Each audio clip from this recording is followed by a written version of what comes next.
Bismillahirrahmanirrahim. Assalamu alaikum dear students. Welcome to Alham Dynamic World. I am Ali Hassan, your physics instructor. Students, आज हम equations of motion के हवाले से discussion करेंगे और equations of motion exams point of view से और इसी तरह अंडरस्टैंडिंग पॉइंट ऑफ व्यू से बहुत ज़्यादा इंपॉर्टेंट है। हमारे पास 3 बेसिक इक्वेशंस ऑफ मोशन है जिनको हम डिराइव करेंगे वन बाय वन, जिसमें से फर्स्ट इक्वेशन ऑफ मोशन है, सेकंड इक्वेशन ऑफ मोशन है और थर्ड इक्वेशन ऑफ मोशन है। इन इक्वेशन में से जो हमारी फर्स्ट इक्वेशन ऑफ मोशन है उसको जो है वो हम इस लेक्चर में डिस्कस करने जा रहे हैं, डिराइव करने जा रहे हैं। तो उस इक्वेशन को जो है वो डिराइव करने से पहले हमारे पास कुछ जो है वो assumptions है जिनके अकॉर्डिंग जो है वो हम अपनी इक्वेशन को डिराइव करेंगे। तो वो assumption क्या है? वो assumption ये है कि हमारा ऑब्जेक्ट जो है वो क्या कर रहा है, एक स्ट्रेट लाइन के अलोंग मूव कर रहा है। तो जब हमारा ऑब्जेक्ट एक स्ट्रेट लाइन के अलोंग मूव कर रहा है तो इस ऑब्जेक्ट की जो स्पीड होगी वो ही इसकी वेलोसिटी होगी और इसी तरह इस ऑब्जेक्ट का जो डिस्टेंस होगा वो ही इसका डिस्प्लेसमेंट होगा। तो आइए हम जो है वो फर्स्ट इक्वेशन ऑफ मोशन जो है वो डिराइव करते हैं। हमारे पास जो है वो एक ग्राफ है, स्पीड टाइम ग्राफ है। स्पीड जो है वो हमने y एक्सिस के अलोंग और टाइम हमने x एक्सिस के अलोंग जो है वो कंसीडर किया है। हमारे पास ये जो स्पीड टाइम ग्राफ है, इस स्पीड टाइम ग्राफ में जो हमारा ये पॉइंट है जहां पर ये दोनों एक्सिस जो है वो एक दूसरे को मीट कर रहे हैं, ये पॉइंट क्या कहलाता है स्टूडेंट्स? आप जानते हैं ये पॉइंट ओरिजिन कहलाता है, इसलिए मैंने यहाँ पे O जो है वो लिख दिया। अब इसके बाद जो है वो हमने देखा कि जिस ऑब्जेक्ट की हम बात कर रहे हैं, जिसको जो है वो हम जिसके मोशन को जो है वो यूज करके हम इस इक्वेशन को डिराइव करेंगे, तो जब हमने उसकी ऑब्जर्वेशन स्टार्ट की, तो ऑब्जर्वेशन जब स्टार्ट की तो उसकी जो स्पीड थी वो vi थी। ये पॉइंट जो है वो हमारे पास है। यानी कि इसका मतलब क्या है? इसका मतलब ये है कि जब हमने अपनी ऑब्जर्वेशन स्टार्ट की है तो जो हमारा ऑब्जेक्ट है वो रेस्ट पर नहीं था, बल्कि वो क्या था, मोशन में था और उसकी स्पीड कितनी थी? vi थी। ये कह सकते हैं कि उसकी वेलोसिटी कितनी थी? vi थी। उसके बाद क्या हुआ, उसने t टाइम में a एक्सेलरेशन की मदद से वेलोसिटी जो है वो अटेन कर ली है vf। दोबारा बता रहा हूं, हमारे पास एक ऑब्जेक्ट था जिसको हमने ऑब्जर्व करना स्टार्ट किया तो उसकी स्पीड या वेलोसिटी vi थी। t टाइम में a एक्सेलरेशन की मदद से उसने vf स्पीड या vf वेलोसिटी अटेन कर ली। अब जो हमारे पास ये ग्राफ है, ये ग्राफ ये रेड लाइन है और इस रेड लाइन को जो है वो हम देखेंगे कि इसकी जो है वो एक्सेलरेशन की वैल्यू क्या है। हम जो है वो बेसिकली एक्सेलरेशन जो है वो फाइंड करना चाह रहे हैं। तो हमारे पास ये जो पॉइंट है ये पॉइंट A पॉइंट है और इसी तरह ये पॉइंट जो है वो B पॉइंट है, या ये कह सकते हैं कि हमारे पास A से B तक हमारा ग्राफ है। अब जो A से B तक ग्राफ है, इस ग्राफ की जब हम स्लोप फाइंड करेंगे तो हमें एक्सेलरेशन की वैल्यू मालूम हो जाएगी, क्योंकि हम एक्सेलरेशन फाइंड करना चाह रहे हैं। तो जब हम एक्सेलरेशन फाइंड करना चाह रहे हैं तो एक्सेलरेशन जो है वो किसके बराबर है? एक्सेलरेशन यहाँ पर स्लोप ऑफ द ग्राफ के बराबर है। यानी कि जो हमारा ग्राफ है उसकी हम जो है वो स्लोप फाइंड करेंगे तो हमें जो है वो क्या मिल जाएगा? एक्सेलरेशन मिल जाएगी। a जो है वो उसकी वैल्यू हमारे पास आ जाएगी।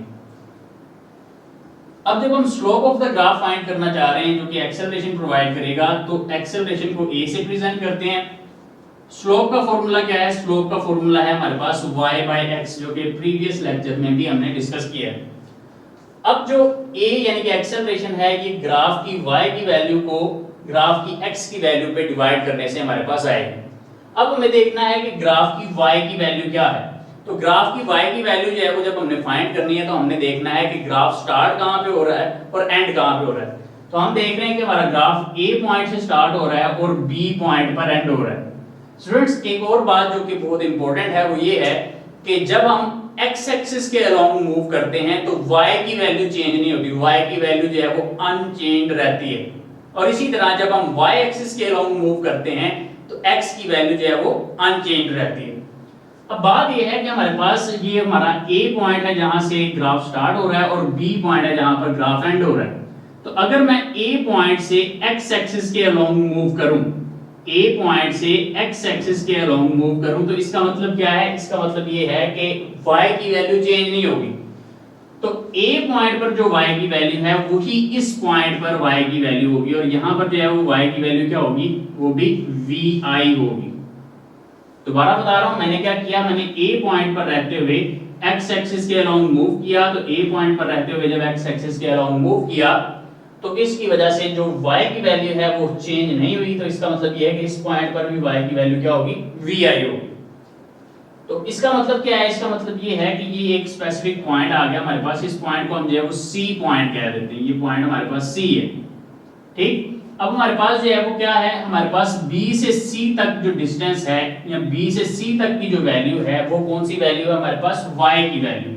क्यों, क्योंकि हमारा ग्राफ जो है वो कहां से स्टार्ट हो रहा है, A पॉइंट से, तो जो A पॉइंट पर y की वैल्यू है वही C पॉइंट पर y की वैल्यू है, तो इस वजह से B से C तक की जो वैल्यू है वो y की वैल्यू है हमारे इस ग्राफ के लिए। तो इसकी वजह से मैं यहाँ पे लिख रहा हूँ B to C divide by x की वैल्यू। अब x की वैल्यू की बात कर लेते हैं, x जो है वो उसकी वैल्यू जो है वो जब हमने देखनी है तो हमने देखना है ग्राफ स्टार्ट कहाँ से हो रहा है, A पॉइंट से स्टार्ट हो रहा है और एंड कहाँ पे हो रहा है, B पॉइंट पे।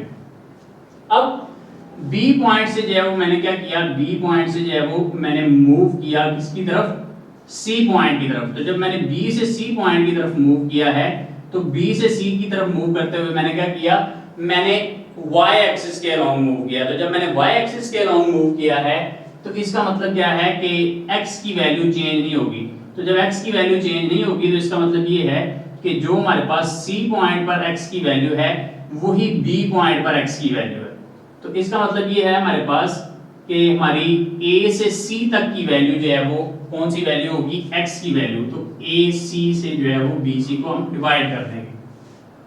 अब हम जब B से C तक की वैल्यू की बात करते हैं तो हमारे पास B से C तक की वैल्यू नहीं है, हमारे पास कौन सी वैल्यू है, हमारे पास B से लेकर ये पॉइंट जो है वो यहाँ पे ये पॉइंट D पॉइंट है, तो B से जो है वो D तक की वैल्यू है, यहाँ से यहाँ तक की वैल्यू है B से D तक की वैल्यू, जो कि क्या है हमारे पास VF। यहाँ फिर हमारे पास वैल्यू है C से लेकर D तक की जो कि क्या है VI। तो हमारे पास B से C तक की वैल्यू जो है वो अगर हमने फाइंड करनी है तो B से C तक की वैल्यू फाइंड करने के लिए हमें क्या करना है, B से D तक की वैल्यू में से C से D तक की वैल्यू को सब्ट्रैक्ट कर देना, निकाल देना। तो इस तरह से हमारे पास B से C तक की वैल्यू आ जाएगी। तो इसका मतलब ये है कि B से C तक की वैल्यू जो है वो कैसे आएगी, हमारे पास B से D तक की वैल्यू में से C से D तक की वैल्यू माइनस कर देंगे, यानी कि BD minus CD divided by A से C तक की वैल्यू की अगर हम बात करें तो हमें नहीं पता कि A से C तक की वैल्यू क्या है। तो A से C तक की जो वैल्यू है वो वैल्यू O से D तक की वैल्यू के बराबर है, क्योंकि ये दोनों जो है वो x एक्सिस के अलोंग है, तो जो A से C तक की वैल्यू होगी वही O से D तक की वैल्यू होगी। तो इस वजह से यहाँ पे मैं क्या लिखूंगा, O to D। तो हमारे पास इस तरह से एक्सेलरेशन जो है वो किसके बराबर आ रही है, BD minus CD divided by OD। अब हम वैल्यूज पुट करेंगे, B से D तक की वैल्यू क्या है स्टूडेंट्स, B से D तक की वैल्यू हमारे पास है VF। तो इसकी जगह जो है वो मैं क्या पुट करूंगा, VF। तो A जो है वो हमारे पास किसके इक्वल आ जाएगा, A इक्वल आ जाएगा VF माइनस C से D तक की वैल्यू क्या है, C से D तक की वैल्यू स्टूडेंट्स आप जानते हैं ये VI है, तो ये VI आ गई हमारे पास डिवाइडेड बाय O से D तक की वैल्यू क्या है स्टूडेंट्स, O से D तक की वैल्यू है हमारे पास T। तो O से D तक की वैल्यू T है तो T पे डिवाइड कर देंगे। तो हमारे पास जो है वो ये क्या आ गया, हमारे पास आ गया A is equals to VF minus VI divided by T, जो कि हम पहले भी जो है वो एक्सेलरेशन के टॉपिक में ये फॉर्मूला पढ़ चुके हैं। अब हम जो है वो इसको क्या करेंगे, फर्दर सिंपलीफाई करेंगे ताकि हमारे पास स्टैंडर्ड इक्वेशन जो है वो बन जाए। तो ये T जो है वो राइट साइड पे डिवाइड हो रहा है, A के साथ जाके लेफ्ट पे ये मल्टीप्लाई हो जाएगा, तो A multiply by T will be AT, that will be equal to VF minus VI। तो ये हमारे पास इक्वेशन बन गई AT is equal to VF minus VI। अब ये माइनस VI जो है वो जो कि राइट साइड पे मैं लेफ्ट साइड पे ले आऊंगा ताकि ये AT के साथ क्या हो जाए, ऐड हो जाए। तो ये AT के साथ जब ऐड होगा तो AT प्लस VI जो है वो इक्वल आ जाएगा VF के। और इसके बाद जो है वो क्या करेंगे, हम जो है वो इनको इंटरचेंज कर देंगे, यानी कि जो लेफ्ट साइड है उसको राइट साइड पे लिख सकते हैं और इसी तरह राइट साइड को लेफ्ट साइड पे लिख सकते हैं। तो हमारे पास जो है वो क्या बनेगा, VF जो है वो इक्वल आ जाएगा AT प्लस VI की, और हम जो है वो AT प्लस VI को लिख सकते हैं VI प्लस AT, क्योंकि आप जानते हैं कि हमारे पास 2 प्लस 3 और 3 प्लस 2 का आंसर जो है वो सेम होता है, तो इसलिए हमने जो है वो क्या किया ए टी को जो है वो बाद में लिख लिया, वी ए को पहले लिख लिया, तो इस तरह हमारे पास जो है वो क्या हो गया, ये इक्वेशन बन गई V F is equal to we I plus A T. तो ये जो हमारे पास इक्वेशन है we F is equal to we I plus A T, यही इक्वेशन जो है वो हमारी फर्स्ट इक्वेशन ऑफ मोशन है और यही उसकी स्टैंडर्ड फॉर्म है।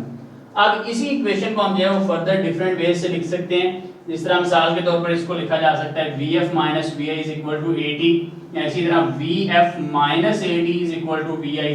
तो हमारे पास इसकी डिफरेंट फॉर्म्स जो हैं वो बनाई जा सकती हैं, लेकिन ये जो हमारे पास सामने हमारे इस रेड बॉक्स में जो है वो आपको नजर आ रही है, यही इसकी स्टैंडर्ड फॉर्म है और इसी को जो है वो हम यूज करते हैं। तो हमने जो है वो आज देखा कि हमारे पास जो फर्स्ट इक्वेशन ऑफ मोशन है वो हमने ड्राइव की using the speed time graph. इसी तरह नेक्स्ट लेक्चर में हम जो है वो सेकंड इक्वेशन जो है वो डिस्कस करेंगे। सी यू नेक्स्ट टाइम इंशाल्लाह। टेक केयर, अल्लाह हाफिज़।